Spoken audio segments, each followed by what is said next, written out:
being able to come and explain the importance of the work that we do as representatives of state government, and hopefully inspire some of these young minds to look to careers in law or in government, and particularly in service.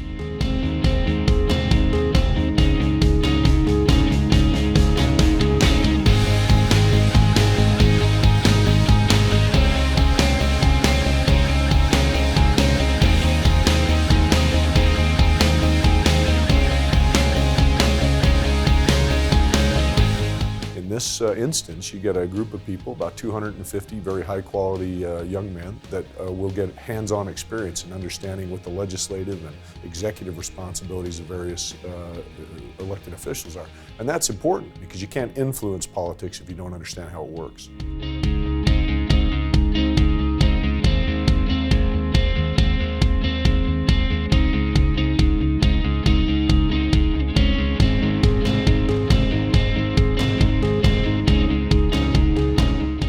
I think about it in the beginning, it was kind of like, well, I guess I'm just here as a public safety representative, and I really don't have anything in common, or they may not have anything in common with this particular program and what I'm doing. But then ultimately, if you look long term, you see that everything that they're doing at some point has a direct influence on my current position, job.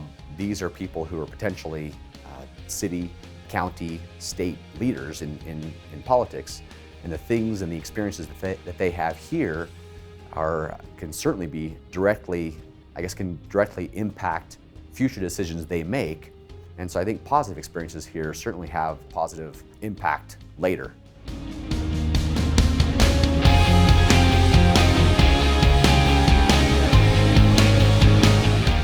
They get to see our lives in a different view. Too often they see us when it's a negative contact. Mom and dad have done something wrong, or they themselves have done something wrong, and the big bad police officer is standing over top of them yelling or putting someone in handcuffs. In this environment, they get to see us as true human beings, which they quite often don't get to see. When you're hanging out with people for a week straight, they do. They get to hear your stories and ask you the different questions, especially during the nights that we do have an opportunity to speak in front of the cities. So I think it is a great way of them seeing officers in a more positive light. I would tell them that we're dealing with the best of the best kids. These are our bright future. These are the future of our country. These are the kids, to be honest with you, we're going to be working for one day. To make a positive impact on them is only going to be beneficial to the jurisdiction that you're with or the company that you're working for. You know, I tell them it's a positive thing that we can influence the youth and be able to put them on the right path to be good citizens, and also to represent, you know, their school and their country, and to be able to get them started, you know, in that path to be great people and good citizens. It's a great role to be here and be a city councilor, having those experiences, because it gives these young men an opportunity to learn about the public service that police officers offer for the communities. And it does that in a setting and in a forum where they're comfortable to ask us questions, and they're not in trouble, and then you take away that scary element. Well, it's really interesting because a lot of times as police officers we're dealing with the more troubled youth, and here we get to deal with the kids who are at the other end of the spectrum. So we're really blessed with that.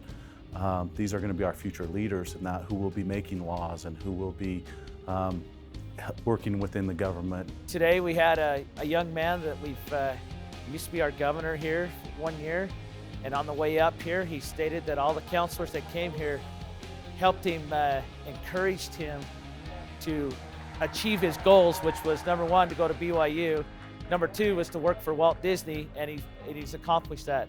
He told me on the way up here that if it wasn't for Boise State, he'd never accomplished those goals. It's a neat opportunity for those who get to come.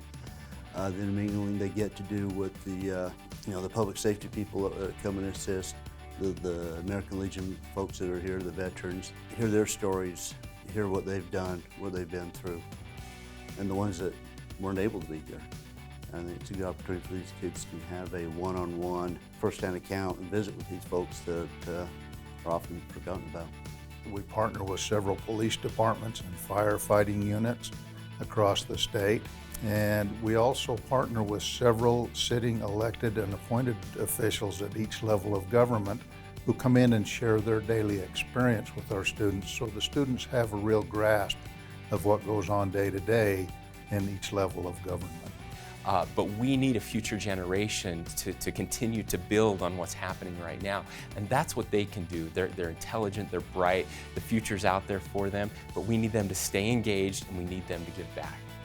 Recognizing that Boise State was organized by American veterans seeing a need, or what they felt was a need, to provide enhanced understanding pertaining to the American way of life. Most of the state programs were organized and set up by World War II veterans. The Utah program is no exception. It was established by World War II veterans.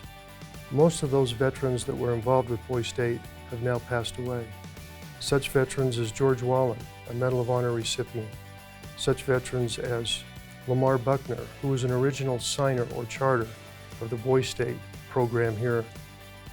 There are 3 World War II veterans that remain with us now that have been with the program. One is William Christofferson, who represented American forces, as we talked about with D-Day plus 70 during World War II.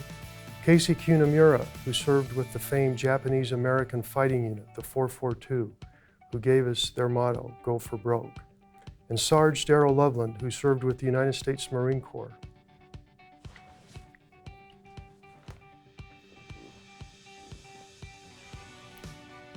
In the South Pacific, he survived multiple first-wave landings with the Marines, representing his country. He is one that represents the motto, "Uncommon valor was a common virtue." Between these 3 World War II veterans that remain with us in Utah Boise State, we have approximately 200 years of tenure because of their commitment and their faith and their belief in the youth and the young men of Utah and the United States.